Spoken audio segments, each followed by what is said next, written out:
पश्चिम बंगालमध्ये येणाऱ्या रेमल चक्रीवादळाच्या उपाययोजनांचा पंतप्रधान मोदींकडून आढावा।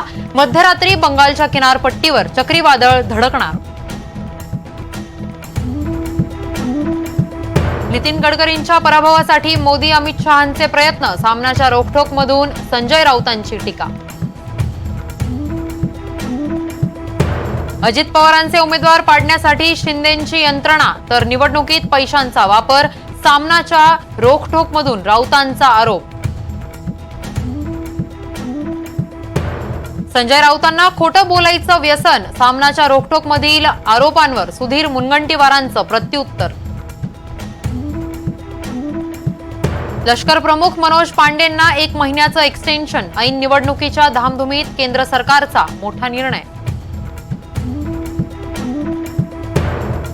उद्या एसएससी बोर्डाचा 10वीचा निकाल। दुपारी 1 वाजल्यापासून निकाल ऑनलाईन पाहता येणार।